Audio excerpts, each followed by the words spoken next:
Como é bom estar aqui na presença de pessoas que a gente admira e gosta e assuntos importantes para Maringá e região e Brasil todo. Então, sejam todos muito bem-vindos ao nosso podcast Vendendo Maringá. E eu, aqui sempre com ele, o Júnior, Nelsinho Júnior. Como que você tá, Nelson? Beleza, muito feliz de estar aqui em mais um podcast Vendendo Maringá, o podcast que vende sempre os melhores profissionais na melhor cidade do país para se viver. É isso que a gente quer trazer, mostrar que Maringá é a melhor cidade do país para se viver, porque tem também os melhores profissionais aqui na cidade de Maringá. E hoje, uma presença ilustre, hoje... e além de tudo isso, que vai falar de um assunto... O assunto da moda, pessoal. Pertinente, hein? Você aí que é empresário e quer se atualizar sobre a lei de proteção de dados, hoje nós vamos ter um papo legal, uma pessoa especialista e currículo que não falta, né, Nelsinho? Nossa senhora, e nós vamos falar de algumas curiosidades, inclusive. Tem coisas nesse currículo aqui que é diferente, hein? Então mas, hoje... apresenta pra gente. Hoje ele, Diego Henrique de Moraes Canever. Ele que também faz parte do nosso grupo. E é isso aí, cara. Diegão, muito feliz por você estar aqui com a gente, cara. Seja muito bem-vindo. Eu que agradeço a presença. Para mim é uma honra estar aqui nesse podcast que tem sido sucesso aí.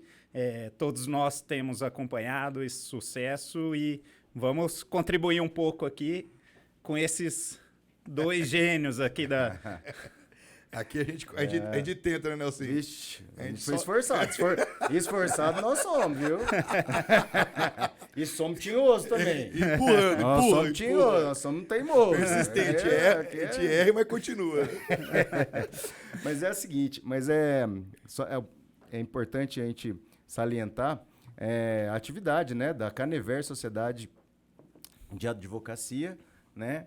E tem uma especialidade que é muito bacana, que nós vamos falar sobre isso hoje, que é sobre a Lei Geral de Proteção de Dados, né, que está muito em evidência. A gente sabe que isso aí é algo que cada vez mais está sendo cobrado nas empresas, e não só cobrado, como fiscalizado, e a importância de ter isso para as empresas, né? Só que antes disso, Diego, eu queria perguntar para você, e a gente costuma querer saber um pouco da tua trajetória. Você não chegou agora, né, nesse estágio da tua vida, trabalhando com isso, com autoridade, com toda a competência que você tem. Agora, né? Assim, tudo isso teve uma construção, uma trajetória, né? Uhum. E a gente quer saber onde você nasceu, como cresceu, como que, né? Chegou em Maringá. Quais são as influências. A sua idade também. Quando veio para cá, exatamente. Saber um pouquinho da vida do onde Diego. Estudou. Onde estudou, a faculdade. Se Legal. já partiu direto pro direito. Aí o Marcel daqui a pouco ele vai perguntar assim, qual que é a tua perguntei. idade? Já perguntei. Já perguntou? Você não escutou. Pai, não. Mas vamos lá, Diego. Vamos lá. Então, assim, pessoal, eu sou de uma cidade pequena, né? Considerada pequena, de 14 mil habitantes, próximo aqui, que chama Tapejara. Eu nasci em Cianorte, mas é porque Tapejara não tinha maternidade na época. Então, fui até Cianorte para... Minha mãe foi até lá para parir e, enfim... Cresci... É perto? É perto, dá 20 e poucos quilômetros. Então, cresci nessa cidade, vim para Maringá com 16 anos. Na época, meu irmão veio fazer faculdade aqui na UEM, então ele veio fazer medicina na UEM e eu acompanhei ele e fiz o meu terceiro ano. Na época era o Nobel aqui em Maringá. No colegial. Nobel. Naquela Isso. época tinha o terceiro. Então, fiz o terceiro ano, fiz cursinho ali. E acabei passando numa faculdade em Francisco Beltrão, a Unioeste, que era de Cascavel, mas o campus era em Francisco Beltrão. Mas antes disso, Nelson, eu tive alguns trabalhos aí já nesse primeiro tempo, sabe? Vamos ver. Pera lá, chegou vamos a falar... parte interessante. Pera lá, mas pera lá. Já começamos de cara Primeiro interessante. primeiro nós vamos falar da tua infância lá em Itapejara, porque até 16 anos você morou lá. Sim, sim. Estudou Então, lá. Os pais são de lá. Justamente. Então, meus pais eram de lá. Estão lá até hoje. E lá, os meus pais, desde cedo, sempre incentivou muito a gente a trabalhar, a estudar, principalmente, mas eles gostavam que a gente tivesse alguma ocupação para ocupar a cabeça. E desde pequeno eu já comecei, assim, naquela época, o primeiro trabalho foi num posto de combustível da minha tia, então a gente... Lá em Itapejara. Em Itapejara. Ajudava lavando o carro. Você tinha quantos anos? Eu tinha 14 anos. 14 anos. 14 anos. Então, eu ajudava lavando o carro, como frentista, fazendo cobrança. Cobrança era a principal atividade. Então, naquela época ainda... É um trabalho que hoje é extinto, mas como o pessoal abastecia muito no fiado ainda, Sim, então sim. tinha aquelas notinhas para cobrar e eu pegava a bicicleta e saía cobrando o pessoal. Depois disso... Não pegou ninguém bravo pela frente, não? Não, porque eu era um gordinho, baixinho, então o pessoal até achava engraçadinho quando eu batia a palma lá, sabe? Não chegou aquele gordinho de novo, filha da mãe aí. Então o pessoal Sinal até... que eu tô devendo. Pai, chegou aquele gordinho de novo aqui. Você Tá devendo, já sabia a data certa ali. Sabia já. E depois disso eu trabalhei um tempo também numa alfaiataria. Ajudava ali, costura, essas costuras básicas, assim, de alfaiate mesmo, alfaiataria de Lá em Itapejara de também. Itapejara, de camisa, terno. Que também é então, uma profissão, cara, que é muito bonita, né? é bonita e tá muito escassa hoje em É dia. difícil achar Mas você profissionais, sabe, né? É difícil. Mas você sabe que, recentemente, eu até acho que foi na semana passada ou retrasado, tava conversando com alguém que a gente brinca, né? Quando o cara tá muito alinhado, igual você, assim, né? Que tá, né, na estica, como diz o outro, né? Sim. A gente fala, nossa, parece filho de alfaiate, né? Sim, sim. Aí ele falou, o rapaz falou assim pra mim, eu faço minhas roupas no alfaiate. Eu falei, olha que legal, né? Porque é uma porque coisa assim você- personalizada, É é algo difícil que hoje, tem né? que ser tanto O corte, a valorizado, né? medida, você É. tem tudo ali, alguns detalhes. Hoje é diferente. Lógico, você compra um terno, mas você não tem a medida exata do corpo da pessoa. Sim. Então, vai moldando ali, mas a alfaiataria, assim, é uma profissão muito legal. Sim. Bacana, Bonita, bonita. bonita. E é bem, bem legal, assim. Fez também eu aprender algumas coisas que a gente leva pro resto da Mas vida. você fazia claro. essa parte de corte, Corte, né? barra. Na verdade, assim, é fazer bastante barra de calça social, que tem aquela barra Manual mesmo. manual mesmo, Olha né? só. Então você não pode ter ali a costura. A costura é interna, aqueles pontinhos internos. Então Sim. era o que eu mais fazia ali pela pouca idade, né? Mas aprendi a mexer com máquina, de overlock, reta. Então são Uma máquinas. curiosidade aqui. E Claro. o pai e a mãe, eles tinham algum comércio, alguma coisa lá em Não. Itapejara? Ou... Minha mãe era professora, até hoje, né? Ela ainda não se aposentou. E o meu pai, ele era funcionário público, contador, né? Sim. Então, só que ele trabalhava em Cruzeiro do Oeste, que era que é uma cidade vizinha. Ele ia e voltava todos os dias. Então, não era do ramo nenhum, assim, jurídico, Sim. nem da área da saúde, que os meus dois irmãos hoje são médicos aqui em Maringá. Então, também não... Vocês são em 3? Em 3. 2 médicos e um advogado. E um advogado. Uma Mas família é- difícil, Que viu? legal, né, cara? E você é o do meio? Eram três Eu meni- sou eram mais três novo. meninos. O caçula? Eu sou o caçula. Três meninos. 3 meninos. Então, a gente... na verdade, os meus pais sempre incentivaram muito o estudo, sabe? percebe-se, Gostava que trabalhava, mas... o Matheus também, né? O Matheus também Era- da medicina, né? Era Tá vendo? primordial. E depois disso, eu vim para Maringá estudar aqui. Nessa época, eu não trabalhei. Fui fazer faculdade em Francisco Beltrão. Aí esse período de cursinho, de fazer o terceirão aqui, foi um período de quanto tempo, mais ou menos? Uns 2 anos, Foi 2 anos? 3 anos que 3 eu anos. vivi em Maringá. Você- Aham. E esses 3 anos em Maringá, uma curiosidade. Aqui você só estudava ou você já... Não, nesse período eu comecei a estudar e academia, gostava muito de academia, né? Então, como era gordinho na Acredito, minha é isso infância, aí. então eu comecei a buscar ali academia, e aqui eu já comecei a praticar artes marciais, né? E posteriormente eu passei na faculdade em Francisco Beltrão. Você já queria direito? Já- Desde o início, ou não? Não, Marcel, não era uma coisa assim que era definido, sabe? Porque na minha família nunca teve ninguém do mundo jurídico, assim, Legal. sabe? Então eu falei, eu não me identificava como Advogado. da área da saúde, como médico. Entendi. E os meus 2 irmãos já estavam, um já estava finalizando a faculdade e o outro estava no meio, só que eu sabia que eu não queria era medicina. E uma curiosidade aí, porque eu tinha pavor de hospital. E hoje, por eu ser o encarregado de proteção de dados da Santa Casa, Sim. eu vivo dentro do hospital. Olha só. Então, assim... Acabou indo pro saúde. Acabei indo pro Mas hospital. tem alguma coisa que você lembra que deu que você, de certa forma... Alguém te deu essa levou coisa, para curso direito? Alguma coisa Foi que te naquele impressionou? teste vocacional, assim, eu acabei indo mais pro direito, Não, sabe? mas eu digo assim, na questão do teu medo de hospital. Teve alguma coisa que você lembra que te impressionou? Não, assim, Você lembra- eu sei que eu fiquei internado muito tempo no hospital quando eu era criança ainda, porque eu tive meningite, então, assim, talvez tenha vindo daí um trauma, certo né? receio, um trauma, né?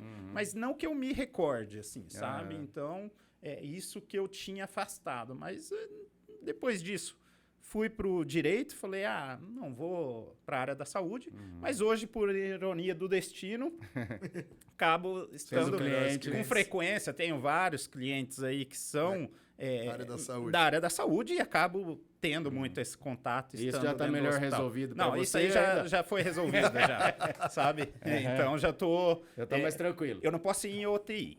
Eu Não, tenho esse trauma ainda, sabe? Eu cheguei a ir visitar minha esposa uma vez e saí de cadeira de roda, mas isso aí...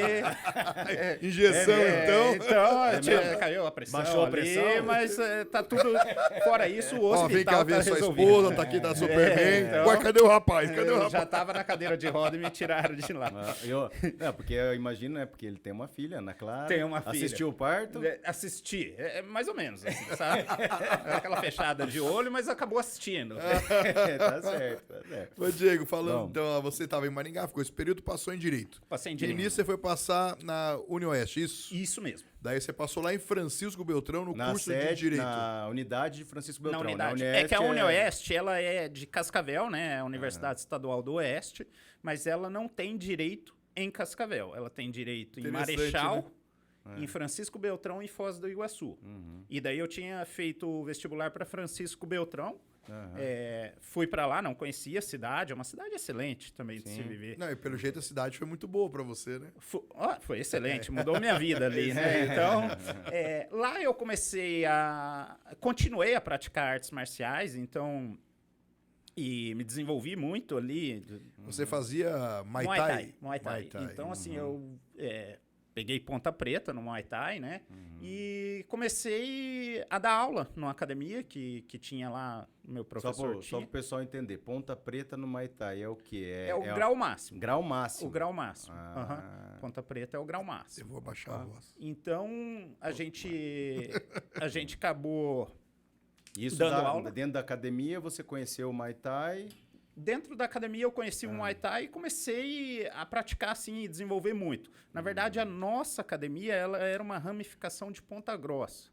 Então era Arena Fight, que era de Ponta Grossa, e a gente começou a treinar lá e na época assim, eu peguei meio que começando lá e fui desenvolvendo até que consegui chegar nessa graduação. Você fazendo Direito. Fazendo direito. Eu conciliava os dois e comecei a trabalhar como segurança noturno em casa de show, Lá em Beltrão.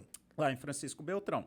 Então, Rapaz. como o pessoal assim buscava muito quem tinha conhecimento na Sim. área de defesa pessoal, Isso. eles vinham até a nossa academia e acabava que a gente prestava esse serviço. Então ficava complicado assim, porque de quinta, sexta e sábado e domingo eu trabalhava. Então, para ir noite, para como aula, segurança. Ia até mais tarde, era tipo uma boate, assim? geralmente, a minha faculdade era matutino, era uma boate, acabava por volta das 6. Então, tinha dia que chegava, tomava banho, Direto pra faculdade. ia Olha direto para a só. faculdade. Pra dormir um pouquinho. Para dormir. Mas é engraçado esse negócio Faculdade. É engraçado, eu pude fazer 7, 8 anos de judô, e a arte marcial, ela te ensina muita coisa, Ensina, né? eu acho que o principal da arte marcial hoje, assim, que eu tenho e levo para a vida é a disciplina. Sim, Então, assim, é um conceito de vida muito diferente da gente entender. E, assim, eu vi e tive amigos lá em Francisco Beltrão, tive alunos também. Então, eu tinha um projeto com alunos, um projeto social que eu dava aula para portador de necessidade especial. Então, assim, você consegue ver a alegria de colocar essas pessoas também no grau de igualdade com você e também tirar pessoas da rua Sim. e trazer para artes marciais. Eu acho que isso, assim, é uma coisa que a gente traz. Isso é interessante, né? Agora ele tá falando ali, Nelson, que querendo ou não, a pessoa não importa o nível social, né? Lá dentro da academia todos são iguais. Sim, todos são iguais. Nivela a parte social, né? Então não existe lá uma pessoa que você tirou da rua ou a pessoa, um advogado com renome, né? Sim, todos são iguais. O esporte, eu acho que de esporte, modo geral, o esporte né? tem essa função, né? Então, tem acho muito que não disso. existe classe social no esporte. Não. Então o esporte, eu acho que sempre a gente fala, né, Nelson? Acaba caindo no esporte, né? A gente, hoje de manhã, nós estávamos na nossa reunião também, a gente acabou de falando que o esporte é muito bem, que um Reels do nosso companheiro lá, do Samuel, ele acabou falando que não adianta a gente juntar dinheiro e não cuidar da nossa saúde. Com certeza. O que adianta, não é verdade? Eu acho Então, que mais ou menos isso você tinha, acredito eu, né, esse problema, né? Era uma pessoa meio um pouquinho obesa quando criança e quis deixar essa obesidade de lado e partiu para academia, né? Para academia. Começou em Maringá, em Francisco Beltrão você se tornou lá um professor de Muay Thai, correto? Isso. Chegou no mais alto nível da faixa de Muay Thai. E virou segurança. E virou segurança. Mas lá você já tinha mais de 20 anos, né, nesse período, Já. Lá já tava... mas esse negócio de ser segurança... Mas o legal também do Muay Thai, que você falou muito bem também, questão de defesa pessoal. Muitas vezes não é você chegar e agredir, né? Não, você ao contrário. saber, é você evitar e... Evitar a briga, na verdade. E como assim, a nossa academia lá, o Muay Thai era uma ramificação, né? Ela voltou mais pro MMA. Inclusive, hoje eu tenho um amigo pessoal meu que tá no UFC e luta no UFC. E ele veio de Francisco Beltrão. Depois, em Curitiba, a gente acabou treinando junto. Já manda um abraço pra ele aí. O Eliseu Capoeira. Um abraço, Eliseu. Ele tá assistindo aí. Se estiver assistindo a gente, já impulsiona, divulga. Já impulsiona lá. Já faz a merchan do teu amigo aqui também. E em Curitiba a gente teve esse contato também. Aliás, Curitiba é um dos maiores berços do berço. Muay Thai e do MMA, com certeza. Então, assim, a gente já treinava jiu-jitsu, treinava arte de chão, wrestling, enfim, todas as artes para voltar para o MMA mesmo, sabe? Então, a gente teve isso e... Foi lá também que eu pude conhecer minha esposa, né? Então, na balada que eu trabalhava como segurança. Mas nesse dia eu não estava trabalhando, tá? Eu estava de folga. Eu acho que ela tinha te visto antes. Muito bem. Você acabei conhecendo ela ali. Na hora de lazer. Na hora de lazer, então acabei conhecendo ela ali. E foi a partir de então, a gente começou a namorar em Francisco Beltrão mesmo. Aí ela foi para Curitiba, que ela era juíza em Francisco Beltrão, foi para Curitiba, buscando, que na verdade Francisco Beltrão ainda não era entrância final na época.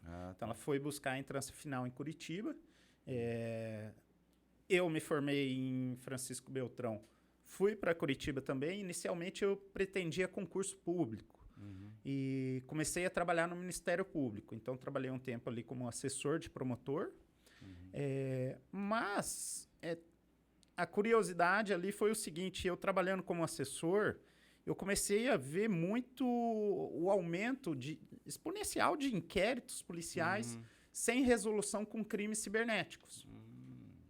E era uma coisa que eu gostava muito. E eu falei, nossa, mas não é possível que esses crimes não tenham resolução.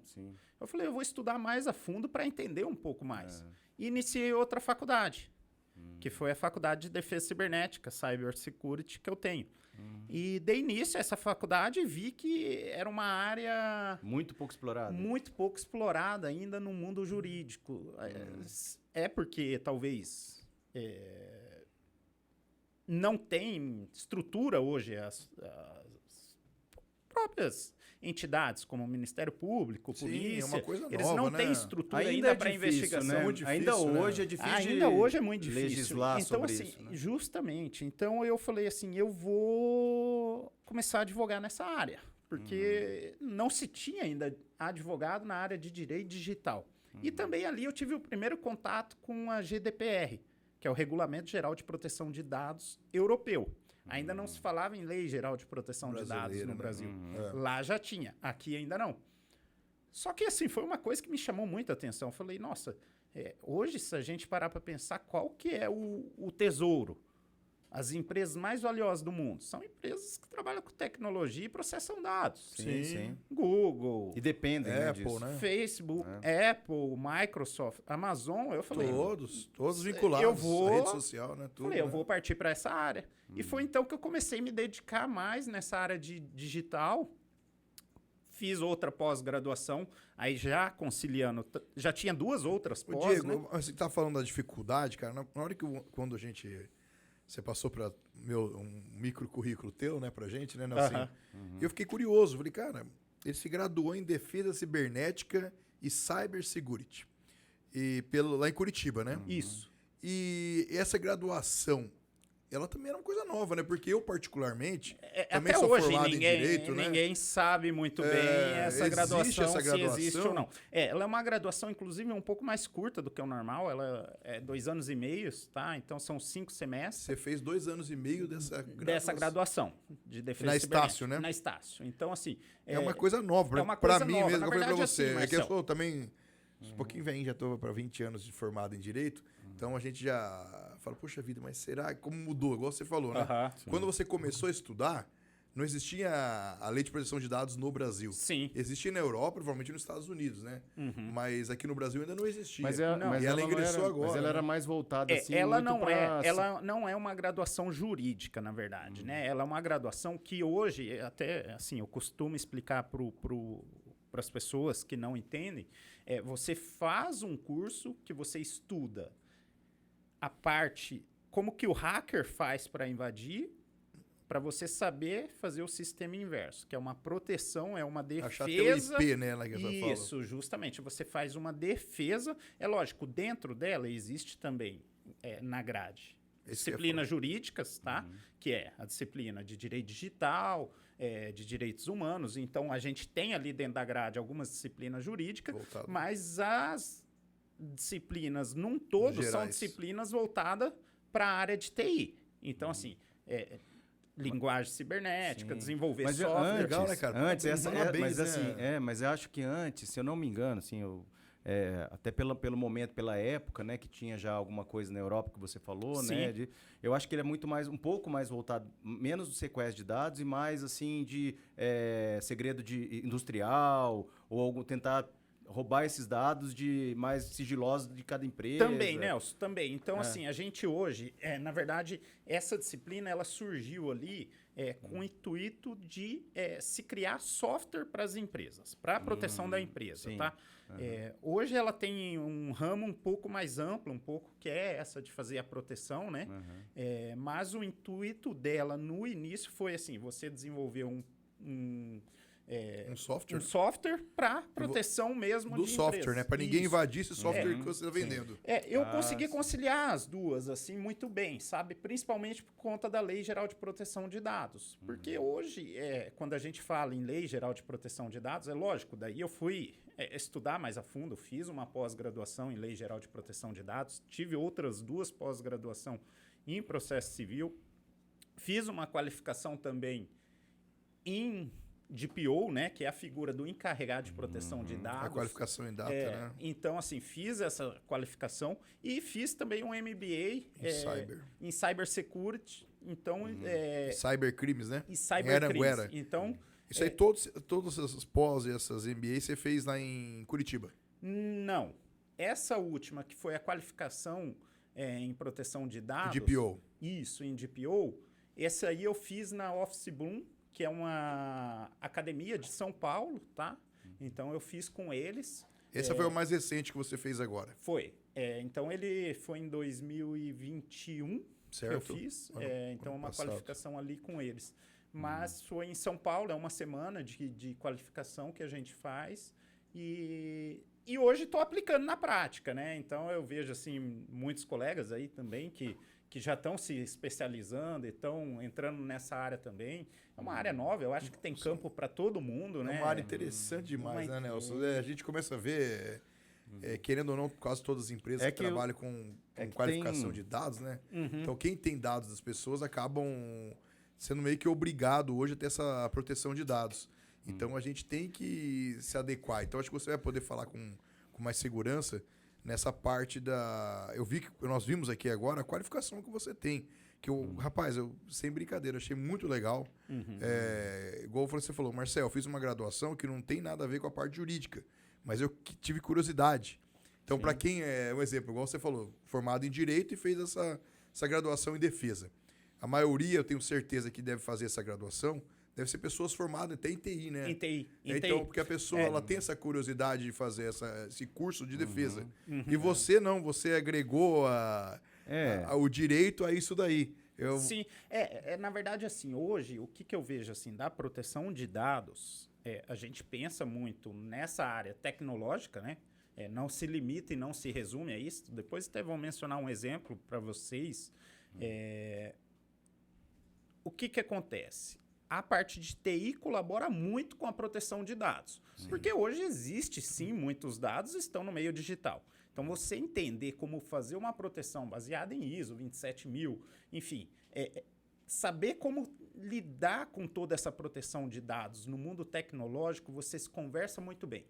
Você consegue agregar o seu jurídico com o tecnológico. E isso, assim, eu não tinha conhecimento naquele momento que eu fiz. Naquele momento eu pensei, eu quero entender um pouco sobre cybercrimes. Quero aprender, localizar IP, endereço MAC, como que eu faço, quais são os prazos. E daí a gente até entra no marco civil da internet hoje, sabe? Sim, então, assim, só que chegou no momento que eu falei, eu acho que a Lei Geral de Proteção de Dados é o futuro.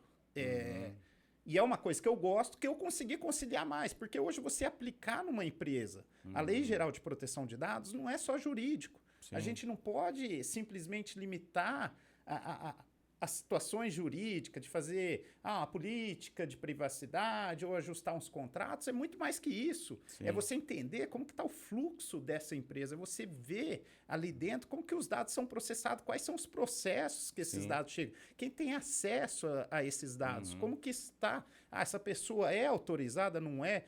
Com o intuito até de melhorar, né? Justamente. Até de você melhorar esse processo. Se você tem um vazamento de dados dentro de uma empresa, você tem que entender de onde que pode ter sido as causas. Às vezes, você protege tanto por fora, só que internamente que está o problema. A empresa está internamente. E a gente tem essa concepção de que só vai vazar dados em empresas grandes, como empresas que mexem com tecnologia. Não, eu vou dar um exemplo aqui só para vocês, para a gente, assim, ficar mais palpável para a gente aqui. Eu tive uma situação de uma empresa pequena, 4 colaboradores. 4 colaboradores, o cara apresentou um atestado de afastamento e nesse atestado constava lá que o cara era soro positivo. E ele não queria que ninguém soubesse dessa situação. Sim. A empresa, o patrão que recebeu esse atestado, tomou os cuidados e passou para o escritório de contabilidade, que fazia a parte do RH dessa empresa. Dentro do escritório de contabilidade, a pessoa que pegou aquele atestado viu e conhecia esse colaborador. Só que esse escritório de contabilidade, também com poucos colaboradores, tinha 5, não estava adequado à Lei Geral de Proteção de Dados. Aquele colaborador não teve o treinamento, não teve a consciência, não teve um termo ali. Ele tirou uma foto, compartilhou com os amigos no WhatsApp. Veja, o prejuízo que isso causou é muito maior do que hoje a gente vê esses vazamentos. Pix, chave Pix, vazamento CPF. Isso aí, lógico, é preocupante para todos nós. Mas essa situação de uma empresa pequena e dados físicos, não se teve o cuidado. Não, e acontece além de uma falta, né, de sensibilidade, de bom senso, né? Com certeza. Porque isso a também ética profissional aí, né? Faltou um pouco, então, mas é que acontece, o Diego está falando, não só nas pequenas, como também nas grandes. Eu acho que falta ainda um pouquinho o pessoal ter essa ética profissional de saber a gente lidar. No nosso curso de Direito, a gente sabe que a gente tem... A gente tem que ter... A gente já tem até uma grade só vinculada à ética, né? Sim, com certeza. Então, falta um pouco. Imagina, hoje está tão fácil, igual nós estávamos falando. Imagina, antigamente a gente tirava uma cópia, né? Hoje o cara já tira O cara acho que não tem noção. Mas tira isso uma que é foto. interessante, Marcel, mostrar que essa questão da lei, ela é muito mais ampla. Ela, né, isso que eu acho que dizer aqui, não se restringe apenas a você implantar isso na tua empresa e não e não se preocupar com o redor, né? Com certeza. Como você comunica A com os próprios, né, prestadores de serviços da tua empresa, com a forma que você... Com certeza. E hoje, assim, uma das grandes exemplos que eu dou para as empresas hoje é que as empresas falam, mas eu não compartilho dados. Veja, esse mínimo exemplo que eu dei para vocês é um caso clássico de compartilhamento de dados. A empresa pequena, que tinha 4 colaboradores, eles trabalhavam com cadastro simples, mas eles tinham o cadastro dos colaboradores. E eles compartilham dados com o escritório de contabilidade. Se eles não tiveram cuidado de fazer esse ajuste com o escritório de contabilidade, por quê? Veja, é uma prestação de serviço. Se aquele escritório não está adequado, eu poderia buscar um outro que estava e não aconteceria esse vazamento. Porque o colaborador, ele entregou o atestado para quem?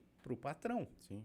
Então ele vai cobrar de quem? Do escritório de contabilidade ou do patrão. patrão? Patrão? Vamos trazer para o mercado imobiliário, que é o Justamente, que é o meu. vamos lá. Você administra um imóvel, uma relação entre inquilino e proprietário.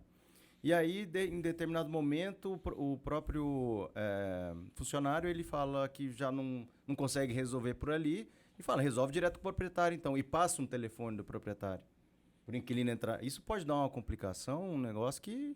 Com certeza. Né? Vamos dar um exemplo meio simples, claro, mas que isso pode trazer muito problema. Sim, e assim, hoje, o que se tem pensado muito é uma mentalidade incorreta até, Nelson. Claro, vai lá.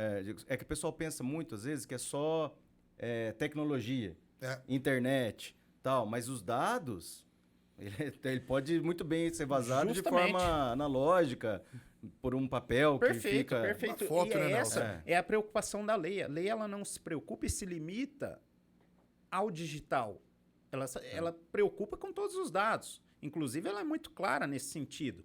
E, assim, ela não está para dificultar. Ela está apenas para garantir às pessoas que hoje vai ter... E, assim, a gente, como empresário, a gente vê o lado do empresário, obviamente, mas a gente também tem que se colocar na situação de titular de dados que nós somos. Imagine vocês na situação desse rapaz que teve esses dados vazados. Sem dúvida. Veja, que situação complicada. E olha, só para vocês verem, assim como é muito amplo e essa questão até de papel que a gente... Mas veja, uma situação que ocorreu também numa outra instituição de saúde aí, a moça dá a entrada num hospital, ela estava grávida, era uma moça, 15 anos, e ela tinha provocado um aborto.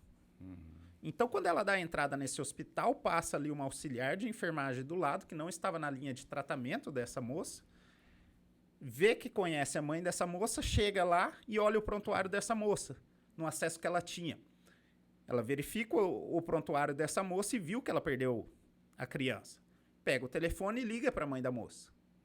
Ah, fulano, eu não sabia que sua filha perdeu o neném, eu nem sabia que ela estava grávida. Detalhe, a mãe da moça também não sabia. Era uma gravidez que ela tinha escondida. Pois é. E é um vazamento de dados. Sim.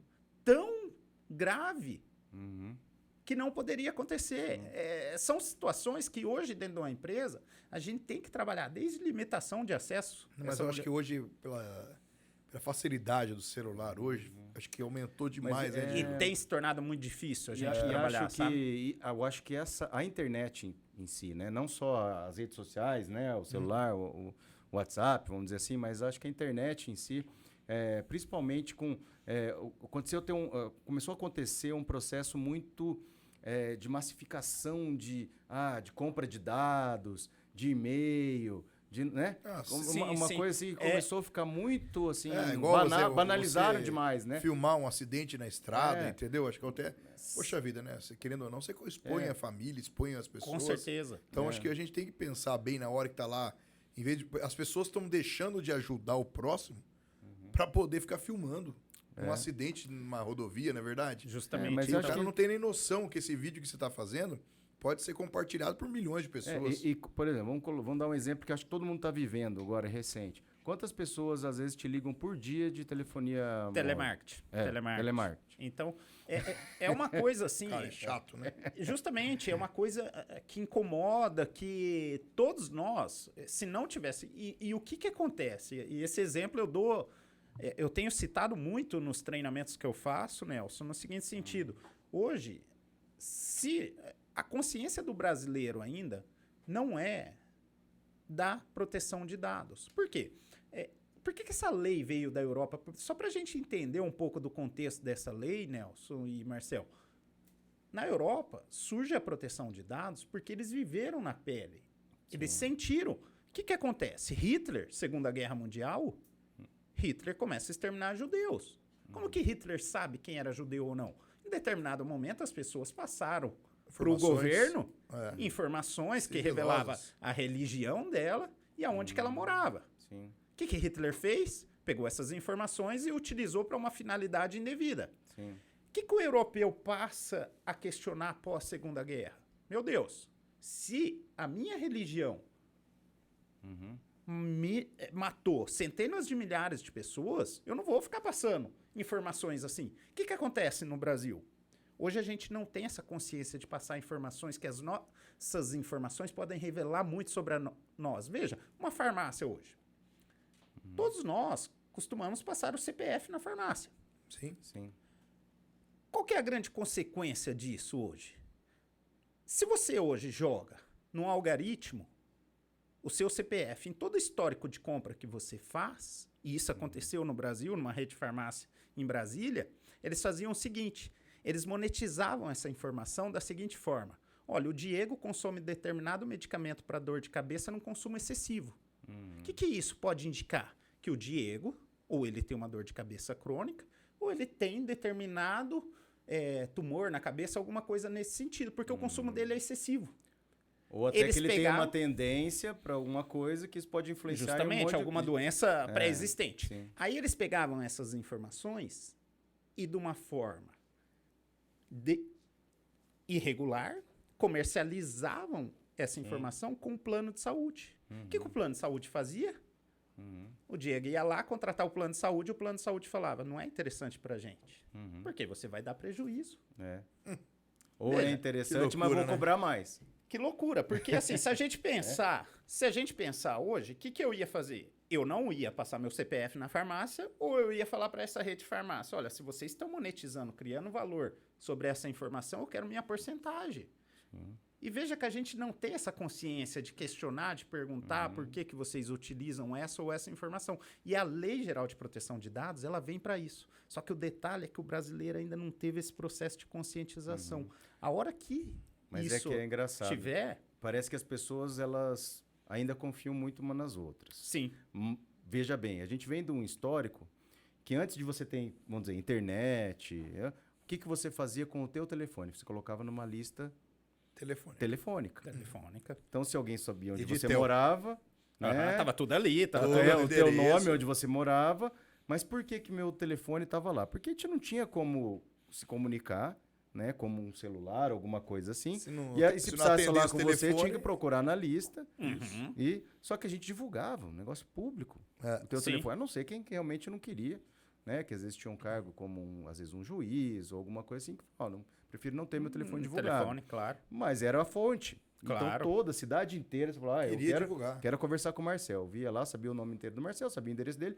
Esse mesmo, ele mora lá, é esse aqui. E eu ligava na casa dele, né? Hoje, a gente quer esconder esses dados. Claro. Né? Hoje a gente quer esconder esses dados. Por quê? Porque a coisa mudou muito. Né? Mas a gente vem de uma cultura de confiança. Claro. De querer. Se você pegar onde mais talvez o Facebook, o antigo Orkut deu certo, no Brasil. As pessoas gostam de expor. As pessoas têm essa necessidade. O que acontece é que com o desenrolar da tecnologia, essa exposição ela perdeu um pouco o controle. Então fugiu do nosso controle. Sim. Hoje, você publicou alguma coisa, é compartilhado em centenas de milhares de grupos. E você não tem como você perde o controle disso. E os nossos dados estão dessa forma, estão expostos. Sim. E a partir do momento que isso começa a incomodar, eu estou recebendo ligação demasiada de telemarketing. E eu nunca passei, eu nunca autorizei isso. As pessoas vão começar a cobrar. E as empresas que não estiverem adequadas estão correndo sério risco. Sanções ou danos morais, dependendo se o vazamento pode criar ou não uma situação que prejudique a pessoa. Então, é para isso que a gente tem conscientizado, pelo menos a gente que trabalha com empresas, né, fazendo o processo de adequação nas empresas, tem conscientizado as empresas nesse sentido, porque no Brasil também tem aquela coisa, mas por que eu vou adequar se o meu colega não adequou? Tem isso aí. Tem, será que essa lei vai pegar? Será que não vai? Será que é uma lei só para inglês ver? Como que é? Isso. Então, assim, as pessoas ainda têm aquela... A lei entrou em 2010. Não, a lei ela é publicada em 2018, mas ela entra em vigor em 2020. Isso, Porque aconteceu isso aí também, né? Tem isso aí. Você falou uma coisa então, que será que vai vingar mesmo? Porque em depois 2018 foi prorrogado a questão da da Autoridade Nacional. Isso. A Autoridade Nacional, então, ela foi prorrogada as sanções dela, né? E passa a entrar em vigor só em agosto de 2021. Porque daí que acontece, Nelson? O pessoal daí em 2000 criou a lei e daí eles prorrogaram o prazo para as empresas se adequarem à lei de proteção de dados. Então daí o pessoal falou, mas será que vai vingar mesmo? Será que em 2020, 2021 vai entrar e vai entrar valendo? Na verdade, agora você já está dizendo. O que a gente tem hoje? A gente tem uma autoridade nacional que fiscaliza, constituída, que ela está ainda num processo de educação. Então, ela está orientando as empresas, olha, faça isso, faça aquilo, se adeque. Mas, fato é que sanções estão aí. E são sanções pesadíssimas, são multas milionárias. Sim, diárias, né? Diárias que podem atingir o faturamento de uma empresa de proporções inestimadas. Então, uma multa hoje pode ser uma multa de milhões que pode fechar uma empresa, ou pode ser até proibição de trabalhar com dados. Isso para um escritório de contabilidade, por exemplo, você ser proibido de trabalhar com dados... Acabou. A atividade principal do escritório é dados. Diferente do mercado. O mercado proibido de trabalhar com os dados, beleza, o cara continua a venda. Sim. Teve alguma sanção, assim, que você pode falar que já... Teve a foi sanção. Histórica, assim, vamos dizer. Na verdade, aqui no Brasil, o que a gente tem hoje, assim, como exemplo, foi uma rede de farmácia, inclusive no Mato Grosso do Sul, que recentemente teve uma multa pesadíssima para eles. E o que hoje se tem muito são danos morais, quando é causado um dano efetivo para a pessoa, né? Porque só o vazamento de dados em si,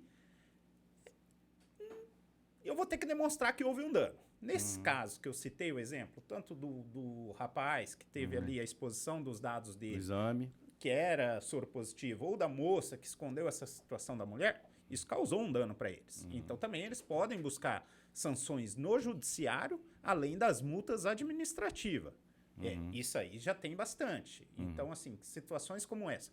Mas a autoridade nacional, fato é que ela tem trabalhado na forma educativa e de notificar. Olha, estamos notificando a sua empresa para vocês fazerem o processo de adequação.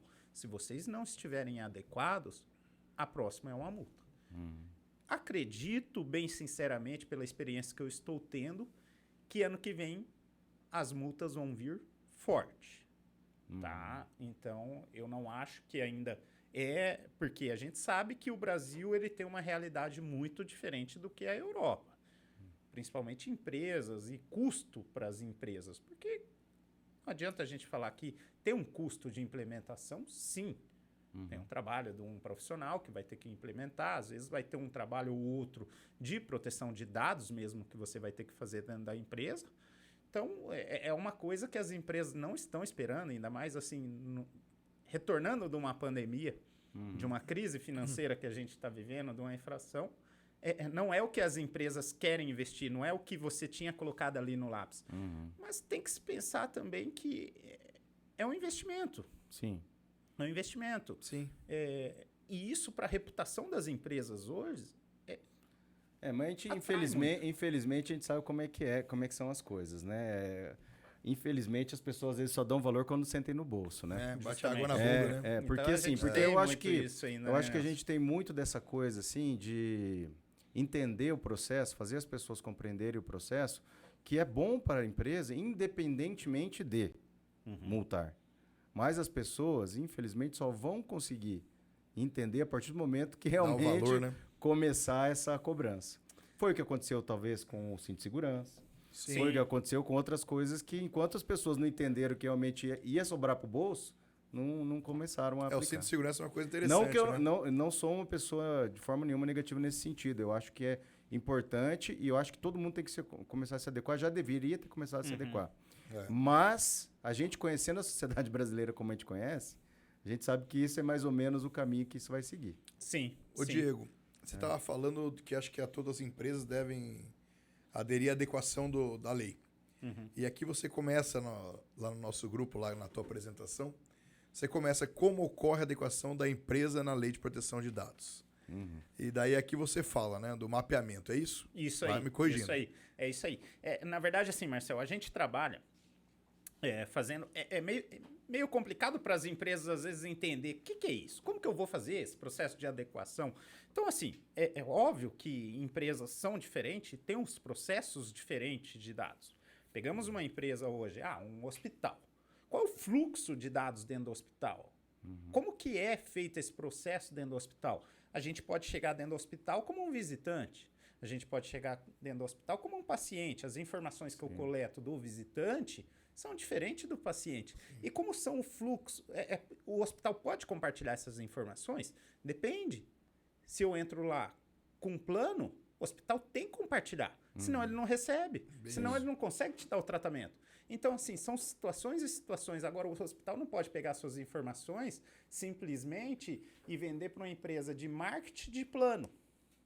Não foi para isso que foi autorizado as minhas informações dentro do hospital. Então, o mapeamento consiste nisso, Marcel. A gente entender o fluxo de informação dentro de uma empresa. A gente verificar como que essa empresa é. Um hospital, o processo de dados é esse. Uma empresa de tecnologia, os processos são outros. Um e-commerce são outros, um escritório Até para entender o que já tem, né? O que já de tem, repente, porque claro. às vezes a pessoa já tem um processo, né, de proteção, mas nem ela sabe, né, que Nem ela já ela protege. sabe, justamente, né? então, assim- Então tem que entender o que precisa, o que já tem e o que precisa ser aplicado, né? E a gente precisa entender, inclusive, se essa empresa está trabalhando com os dados que efetivamente precisa, se essa empresa não está coletando dados a mais ou armazenando dados a mais. Às vezes você armazena porque é cômodo e não porque é útil. Pode ser descartado e Pode você ser nem sabe. descartado e você não corre um risco como empresa de ter um vazamento daqueles dados. Sim. Sabe? Então, assim, a gente faz esse mapeamento para entender quem tem acesso. Às vezes a pessoa não precisava ter acesso e está tendo acesso. Ele não está na linha de trabalho ali daqueles dados. Então, esse é o processo de mapeamento que a gente entende.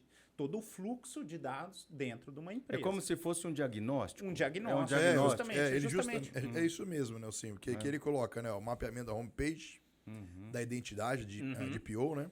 O operadores, a empresa, os departamentos, os contratos e instrumentos, processos, segurança, locais de armazenamento e pontos de coleta e usuários.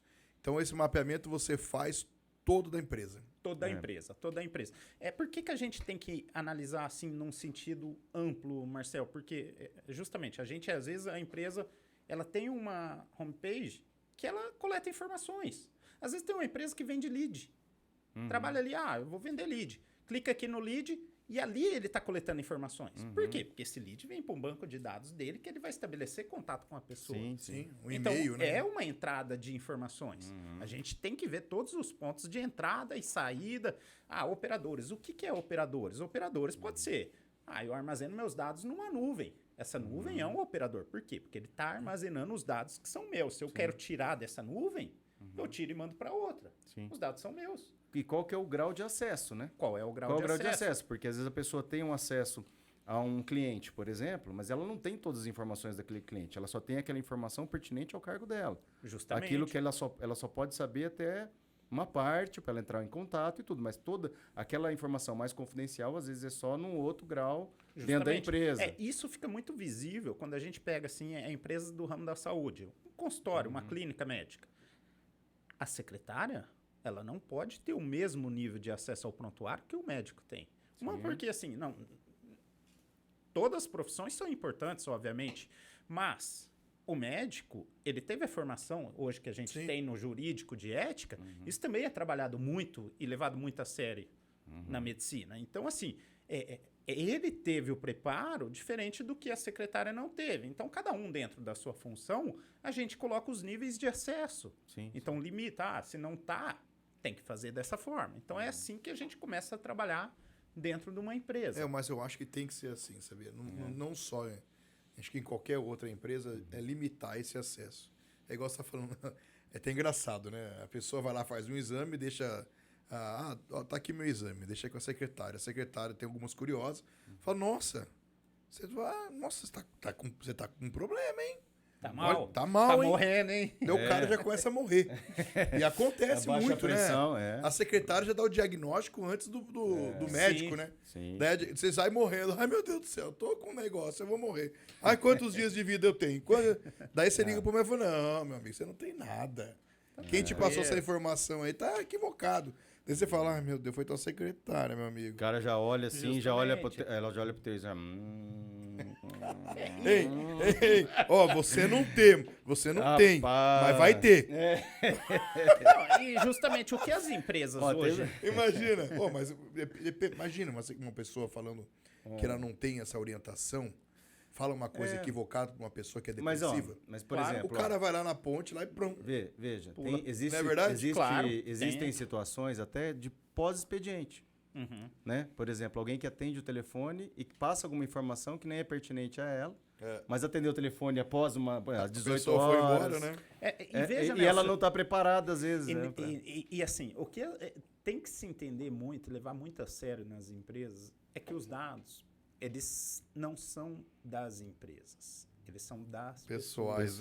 Eles são das pessoas. As empresas têm que entender que se eu quero entrar em contato com a empresa e excluir, obviamente que existe algumas legislações que mandam que a gente armazene. Por exemplo, dentro do hospital existe o prontuário, a lei de prontuário exige que eu mantenha aquele prontuário por 20 anos. Eu não posso simplesmente excluir aquele prontuário. Eu posso... a pessoa entrou como visitante no hospital, sim, eu posso excluir essa informação. Agora, do prontuário, não. E olha como que às vezes a gente não entende que a finalidade daqueles dados são passados para o tratamento. Aconteceu uma situação numa clínica também. O que acontece? A secretária fica muito interessada no rapaz que vai na clínica. Papo vai, papo vem. Ela ficou interessada, o rapaz foi embora. Acabou que não conversaram. O que ela fez? Ela entra ali no cadastro do rapaz. Pega o contato. Número. E liga. Manda Só mensagem. que o rapaz não contou que ele era casado. E Detalhe. quem atende? A esposa. Pequeno detalhe. E a esposa vai achar o quê? Justamente que ele tinha passado. E nesse momento, o rapaz se explica com a esposa, tudo, fala, não passei. Até a mulher entender, né, Nelson?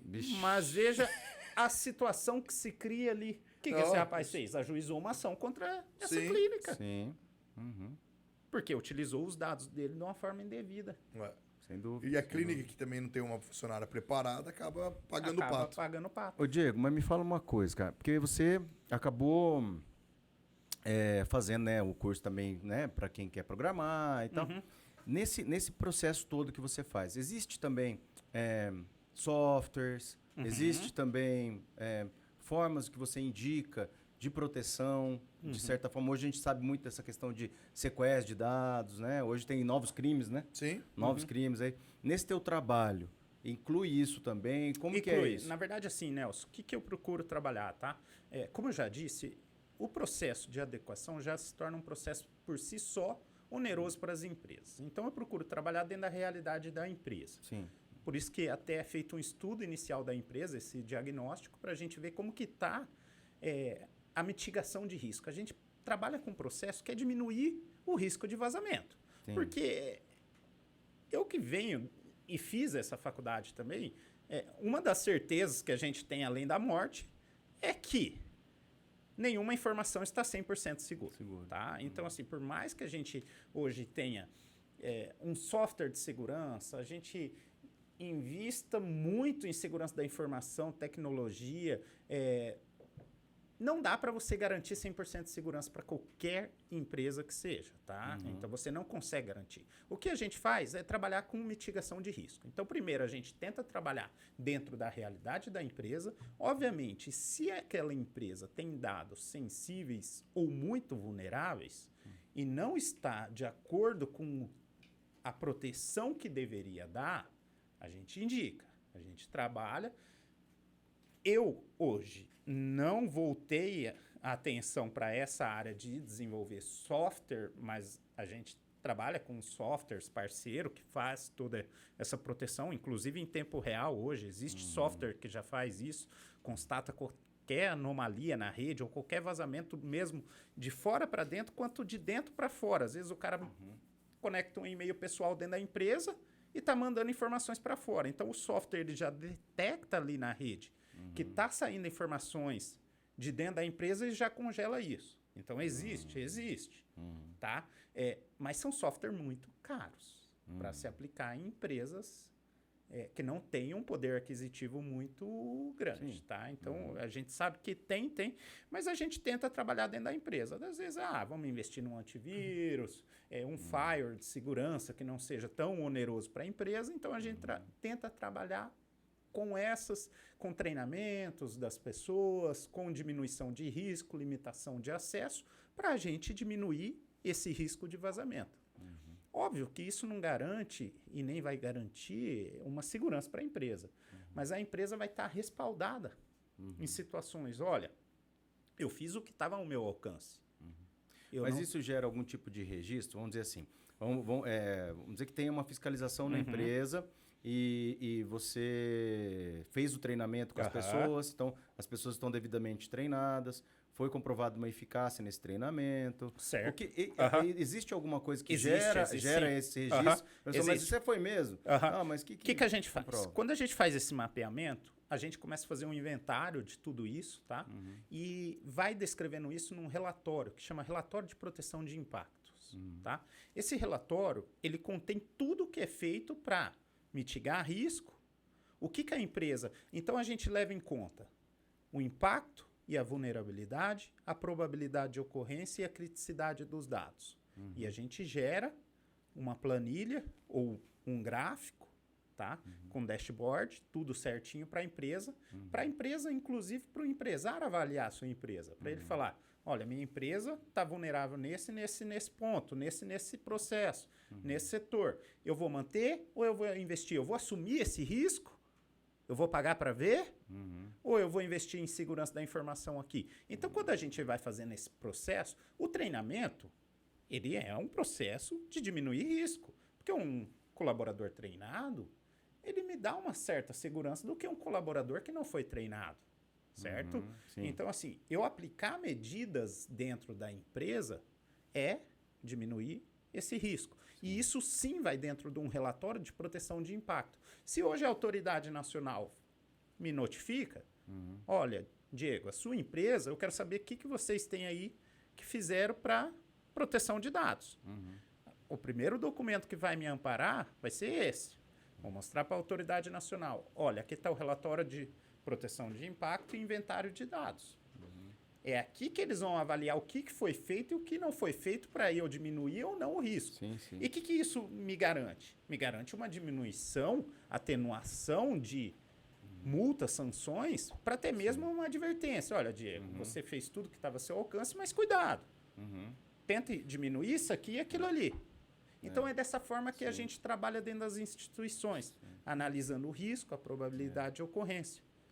E você jogando entendeu, tudo né, isso. Marcelo? Porque, assim, porque como assim, em breve, eu acho que muito em breve, acho que essa vai ficar mais intensiva, né? Essa fiscalização e tudo. E as pessoas têm que entender que não é só você comprar um software, né?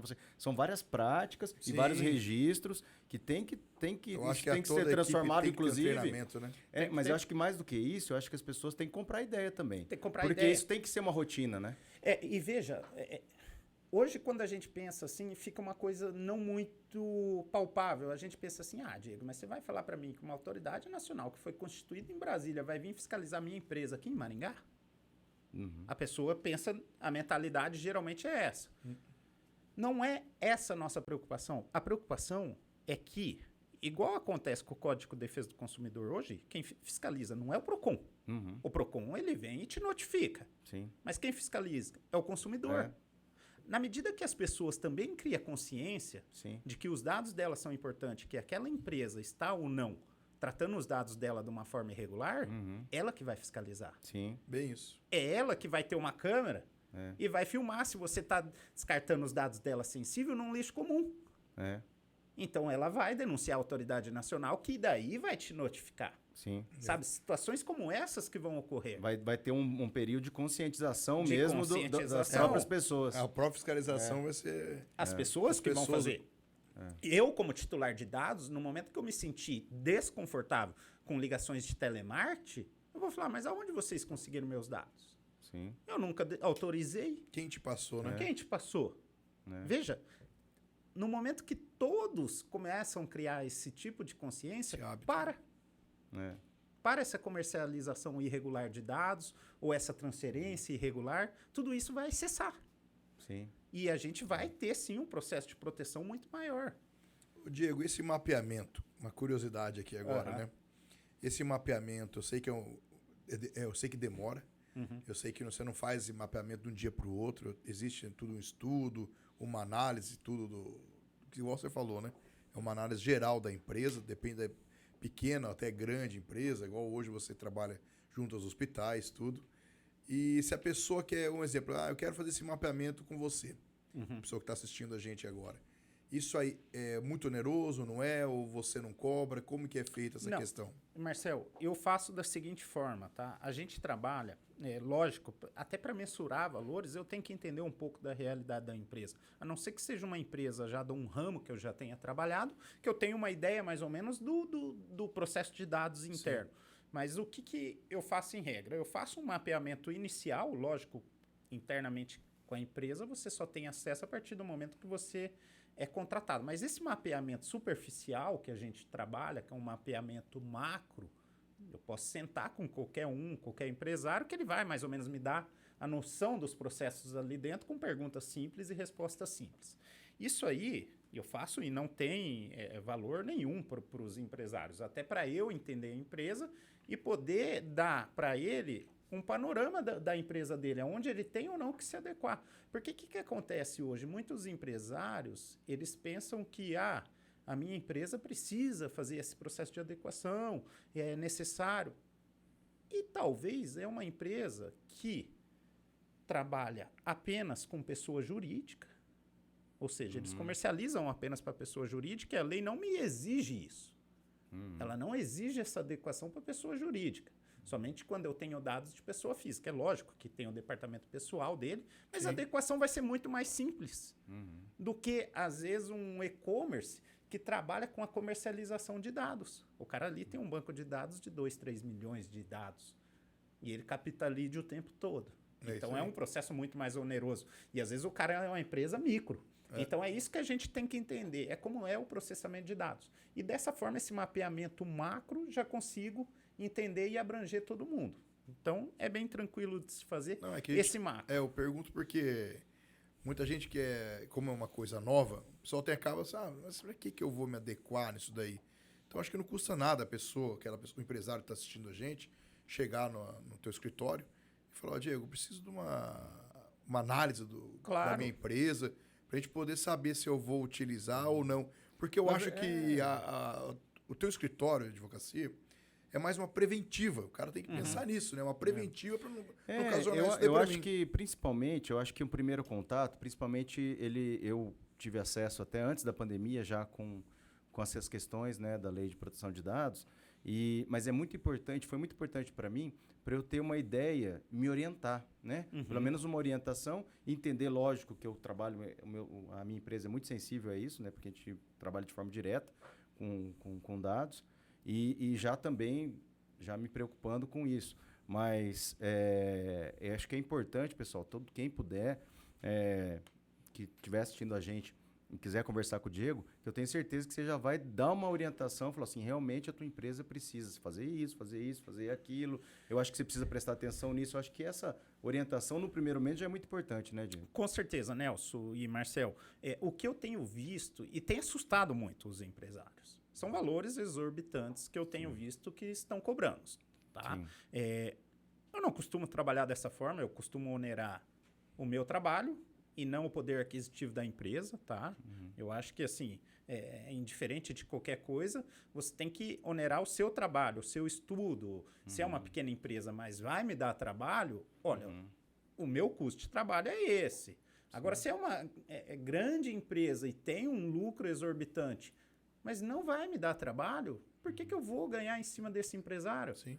Não faz sentido para mim isso. E eu tenho visto situações como essa ocorrerem. Eu acho assim, todos os empresários que tiverem interesse em conhecer, só entender, isso para mim assim eu falo com o maior prazer, poder orientar vocês se precisa, se não precisa. Obviamente a grande maioria das empresas hoje precisam, só que você tem que entender um pouco a sua realidade, qual é o ponto que você vai precisar, qual não vai, aonde que tá os dados ali, se está sensível, se não está. Isso aí a gente vai até vocês e faz com o maior prazer aí. Poder fazer a orientação e preventiva aí, eu acho que quanto mais pessoas conhecerem, para a gente é melhor, sabe? Então, eu acho que colabora com todos.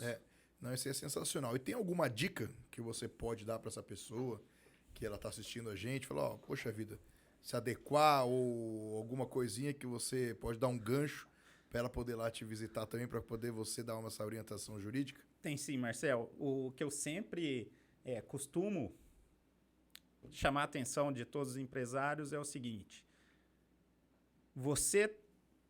Se você tem dados hoje na sua empresa, e você parar de trabalhar com esses dados, sua empresa vai continuar, então não é tão importante para você assim a adequação. Agora, se você parar de trabalhar com esses dados e a sua empresa vai ter uma defasagem ou vai parar de trabalhar, então procura a gente aí meio urgente, amigo.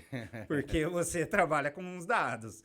Então é esse gancho aí que eu acho que a pessoa tem que analisar, tem que ver, e a gente está aí à disposição de todos para estar podendo auxiliar e colaborar. Então... Cara, mas é um papo, né? Se deixar, Nossa a gente fica senhora. aqui. Tô vendo o relógio agora, passou mais de 1 hora, já acredita? Nem parece, né? Não, e tem tanta dúvida, né? Não, tem tanta aqui coisa você começa a a gente brinca, né? O Nelson e eu, mas não brincamos não.